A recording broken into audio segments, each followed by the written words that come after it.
이제 41장에서는 보면은 이제 요셉이 드디어 애굽의 총리가 되고 가장 높은 자리에 앉게 되고 자기가 꿈대로 높은 지위에 이렇게 앉게 된 이후에 이제 그가 예언한 대로 그가 바로의 꿈을 풀으면서 예언한 대로 7년 대후 7년 큰 흉년이죠. 풍년이 온 후에 흉년이 오게 되었습니다. 그때에 애굽에만 이 흉년이 온 게 아니라 그 지역 전체, 중동 지역 전체까지 흉년이 왔기 때문에 이 가나안에서도 가나안 땅에 있던 야곱의 가족들에게도 먹을 것이 없을 정도가 된 거예요. 그래서 이제 그 아들들에게 이제 야곱이 그 아들들을 애굽에 보내게 됩니다. 그런데 이제 베냐민은 보내지 않아요. 그만큼 이제 라헬의 소생인 이 요셉을 잃고 난 뒤에 그 요셉을 향했던 그 사람이 베냐민에게 완전히 그 야곱의 마음이 거기에 가 있음을 이제 보여주는 것인데, 어찌됐든 이 베냐민을 보내지 않고 10명의 아들들을 애굽에 보내게 되고, 애굽으로 내려가서 드디어 요셉 앞에 서서 크게 절할 때 그 요셉이 꿈을 생각하게 됩니다. 그때까지도 그는 하나님께 보여준 꿈을 잊지 않고 있었던 것이죠. 그래서 이제 그때 딱 보니까 자기 형들이 딱 온 거예요. 요셉이 보니까. 그런데 요셉의 형들은 알아보지를 못하는 거예요. 뭐 하나님의 주권적인 섭리 안에 다 일어나는 일들이니까. 자, 이런 상태에서 이제 그들에게 이제 물어보는 거예요. 너희들이 어떻게 왔느냐? 양식을 구하러 왔다고, 양식을 사러 왔다고 그러니까, 아니다. 너희들은 필연, 너희들은 정탐꾼이다. 트집을 잡는 거예요. 우리들 이제 그러면서 이제 트집 잡으면서 너희들이 정탐꾼이 아니라는 것을 증명해봐라. 그러면서 시험을 시작을 합니다. 그러면서 너희들이 진짜 말한 대로 너희가 12명의 아들 가운데 한 아들이 한 아버지 밑에서 태어난 다 같은 형제라면 그 한 명의 아들을 그 남겨놓은 아들을 데리고 와라. 막내 아들 베냐민을. 그럼 그 대신 시므온은 여기 한 명은 여기 묶여두겠다. 그러면서 너희들에게 내가 필요한 너희들 굶주림 면할 것은 다 주겠다. 이렇게 하면서 저기를 합니다. 시험을 하게 됩니다. 우리가 이런 모습들을 시험하는 모습들을 우리가 계속 늘 알고 있는 내용이지만은, 우리 하나님도 우리에게 항상 시험을 이렇게 하셔요. 항상 우리에게 테스트를 하셔요. 참 그냥 무조건 믿으면 그냥 무조건 복을 주시는 것도 아니고, 믿으면 무조건 믿기만 하면 무조건 뭐 하나님 일을 하게 되는 것도 아니고요. 우리는 항상 예수를 믿고 나서 우리가 구원함을 받은 이후에 구원을 이루어가는 삶을 살아가는 거, 그리스도를 닮아가고 하나님 나라가 내 안에서 온전히 세워지기까지 끊임없이 영적으로 여러 가지 시험거리를 하나님 우리에게 주시는 거예요. 그 시험이 없으면 우리는 온전한 하나님의 사람이 될 수가 없어요. 어찌됐든 간에 이런 가운데서 시험을 하는 것은 무엇을 시험하는 거예요? 무엇보다도 이게 요셉이요, 그들이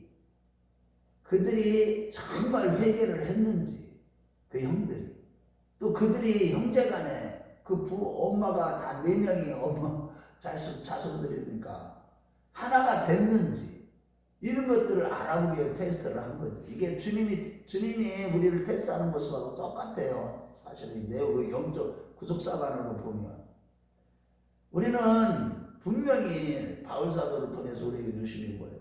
하나님 나라는 하나가 돼야 돼. 고린도 교회 성도들이 하나가 되지 못하고 당을 짓는 거, 하나님이 그거를 굉장히 싫어하셨죠. 성령이 하나 되게 하신 것을 힘써 지키라고 했어요. 우리가 그리스도 예수 안에서 그리스도의 몸을 이렇게 세워나가는 것이 우리 신앙생활인데, 우리가 그리스도의 몸을 세워나가는 데 있어서 마음이 하나가 되는 것이 중요합니다. 말씀과 성령을 통해서 하나가 돼야 돼요. 성도들 간에 그 하나가 되면 사랑의 띠로 우리가 묶어지는 거예요. 그런데 그 사랑 하나가 되기 위해서는요, 모든 성도들이 말씀과 성령으로 충만한 사람이 살아야만 하나가 됩니다. 그게 하나님 나라예요. 그런데 사람들은 뭐잖아요. 오늘날 보세요. 딱 빠진 거예요. 이 마지막 때 보세요. 자기밖에 몰라. 자기 가족밖에 몰라. 이웃이 죽든지 말든지 나랑 어떻게 되든지 말든지 나는 명절 때만 되면 그냥 우리나라 보세요. 이렇게 나라가 위기 가운데 있어도 설 명절 되니까 어떻게 돼? 완전히 어디 공항에 완전히요 난리가 났어요. 사람이 너무 많이 몰려가요. 그러고요 명절 때 요새는요 어제도 어떤 목사님하고 교제를 나눴는데 명절 때가 되면요 옛날에는 집안 가족들이 오손도손 모여서 음식 만들고 담소를 나누면서 성도들 가족들 간에 하나 되고 이런 게 하잖아요. 요새는 음식을 안 만들어요. 너무 잘 살아놓으니까 명절 때 되면 전부 다 어떻게 식당들마다 아주 난리가 나는 거예요.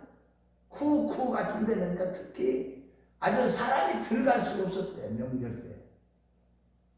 하여튼 그냥 유명한 식당이랑 식당들은 다 난리가 나는 거야. 그러고 나서 전부 다 개인주의가 됐어요. 지금은. 교회 안에까지도 이런 일이 생겼다니까요. 지금 이게 왜 그렇습니까? 교회가 진짜 지금 말씀과 성령으로 올바른 교회로 세워지지 않았다는 뜻이에요. 오늘날 한국교회가 엉터리 교회가 됐다는 거예요. 세속화되어 버렸다는 거예요. 왜 세속화됩니까? 기도하지 않는 교회예요. 환란이 없으니까. 교회가 편하니까. 그래서 300명만 이상만 넘어가는 교회들은 기도 안 한대잖아. 성도들. 보통 아무도 안 한다는 게 아니라 대부분의 성도들이 그냥 교회만 왔다 갔다 하는 거지. 구원파 설교만 듣고 나는 구원받았어. 한 번 구원은 영원한 구원이야. 대부분이 성령으로 시작했다 육체가 지금 다 마치고 있잖아요. 이게 얼마나 심각한 겁니까? 이게 보통 심각한 게 아니잖아요. 아니 교회를 안 다녔다가 지옥 가면 그나마 또 들어오고 할게. 교회를 나름대로는 열심히 다녔어요. 그런데 지옥 가보세요. 얼마나 기가 막힙니까 이게. 오늘날 그런 일들이 일어나요. 그래서 하나님은 이렇게 테스트를 하시는 거예요. 요셉을 통해서 그리스도의 우리가 구속의 사관으로 보면 하나님이 우리를 이렇게 시험하시는구나. 그 하나님이 이렇게 시험 받는데 여러 가지 시험을 만나고도 온전히 기쁘게 여기라. 이는 너희의 믿음의 시련이 인내를 만드는 줄을 알라. 인내를 온전히 이루라. 이는 너희로 구비하여 조금 더 부족함이 없게 하려 합니다. 우리가 하나님이 온전하신 같이 우리도 온전한 자가 되시길 주 이름으로 축원합니다. 이게요 그냥 되는 게 아니에요. 하나님이 끊임없이 우리에게 시험을 주셔야지. 그 시험 주신 것을 갖다가 믿음으로 인내를 이뤄나가고 인내를 온전히 이루어서 결국은 믿음의 인내 이것을 통해서 우리가 뭐가 생겨요? 우리 안에 성품이 만들어져요. 이 성품이 만들어져야지. 그리스도의 성품이 만들어져야만 하나님께서 우리가 지극히 존귀한 자 위치에 딱 서도록 누구나 다 하나님이 간섭하시는 거예요. 성령의 사람들, 믿음의 사람들.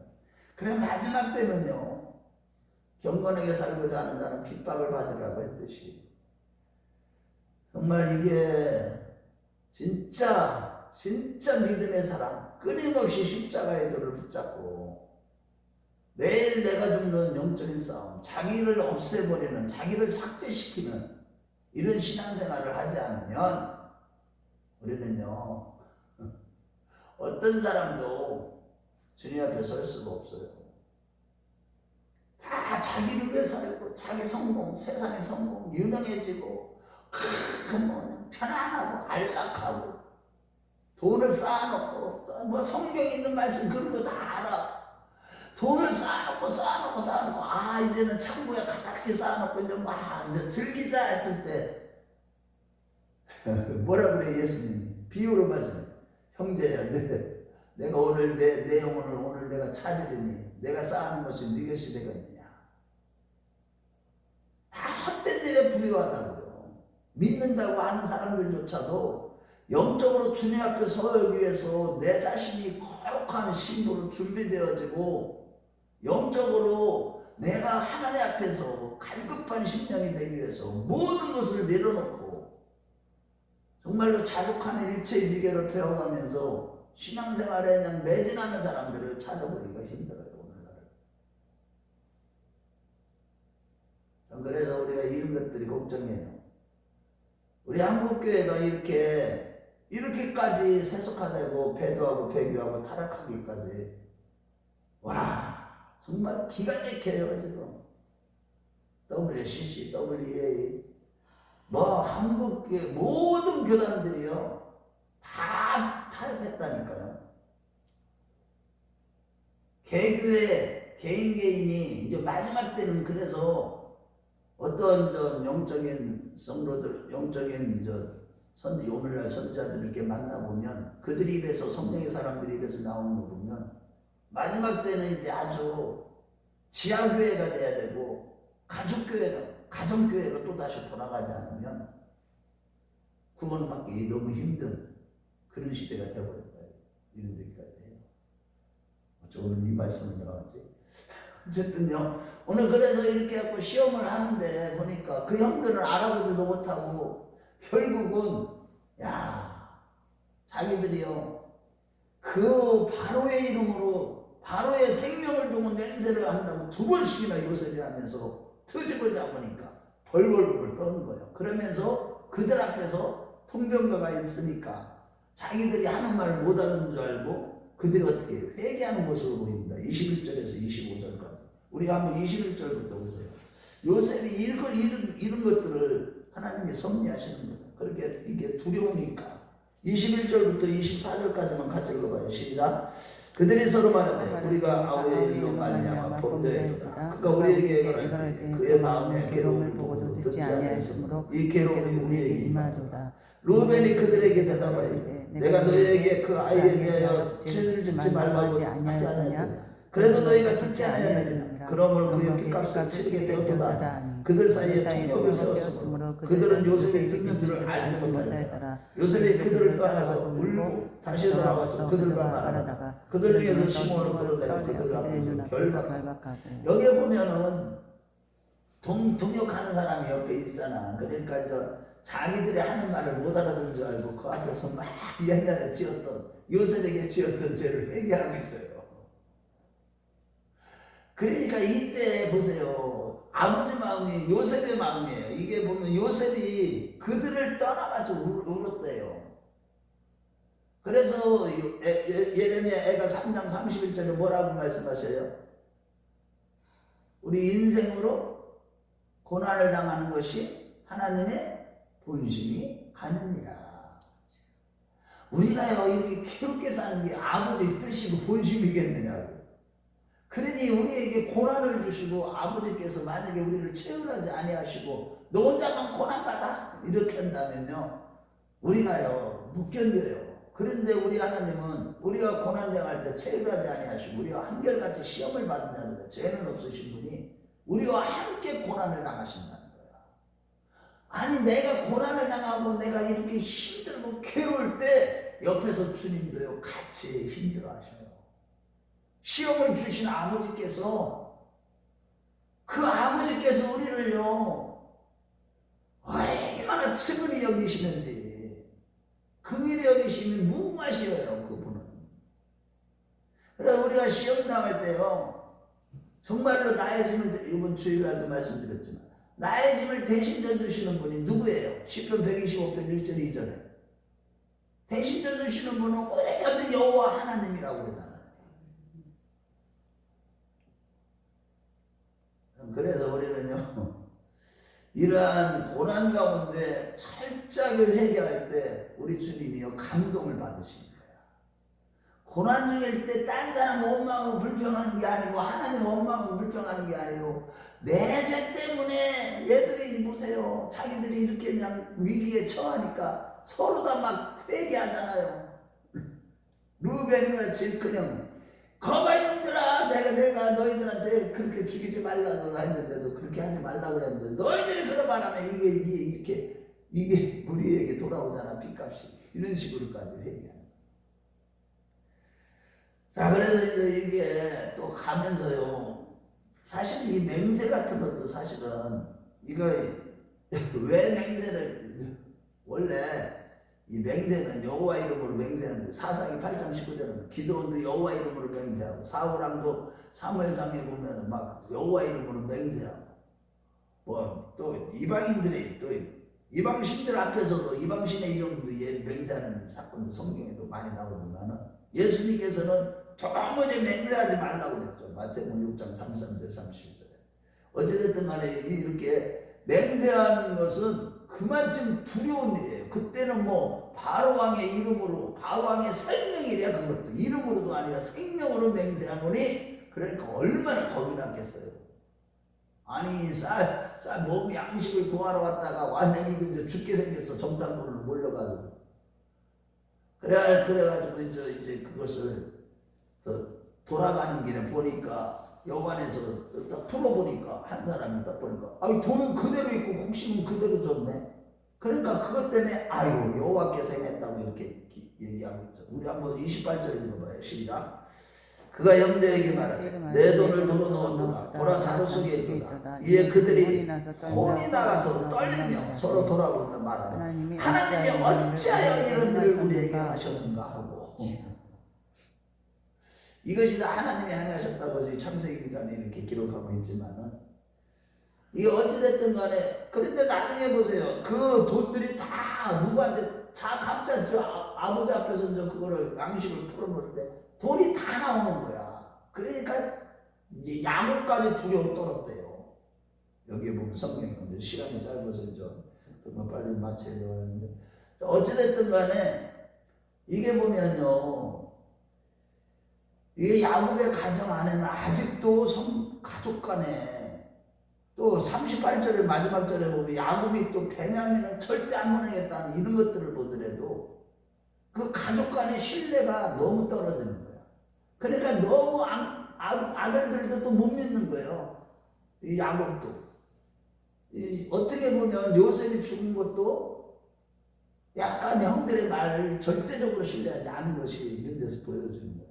그러니까 뭐 베냐민은 안 보내잖아. 그러니까 루벤이 자기 아들을 만약에 형 아버지께 주겠다 이런 식으로 하면서 같이 보내야 된다고 이렇게 하고 데리고 가게 되는데 그 이후에 자, 결론적으로 말씀드리면 우리가 신앙생활하면서 항상 여러 가지 하나님께 주시는 테스트는요 우리를 유익하게 하고 우리로 하여금 하나님 앞에 온전하고 구비하여 조금 더 부족함이 없게 세우시기 위한 하나님의 특별한 손길입니다. 그래 고난 중에 이렇게 우리가 인내하면서 주님을 바라보고 기도하는 신앙, 철저히 회개하는 신앙을 가질 때 하나님 우리를 주님 앞에서 온전한 대로 세워줄 것이고 또한 여러 가지 이런 섭리 가운데 우리를 하나님이요 절대 버리지 않습니다. 진짜 그분은 우리를 끝까지 지키시고요. 그분이 우리가 고난당하는 것은 아버지의 본심은 아니에요. 이것을 인해서 온전하게 하시기 위한 것이지. 그러면서 우리가 회개할 때요. 아버지도 우리 주님도 우리 곁에 계셔서 같이 고난을 같이 당하시면서 체휼하지 아니하시는 분이기 때문에 그러면서 같이 나를 도우시고 힘주시는 분이에요. 그분이 우리의 구원자시고 그분이 우리의 반석이십니다. 오직 예수님 그분께 깊이 뿌리를 받고 어떤 시련과 고난을 만날지라도 흔들리지 않는 저와 여러분들 다 되시길 주의 이름으로 축원합니다.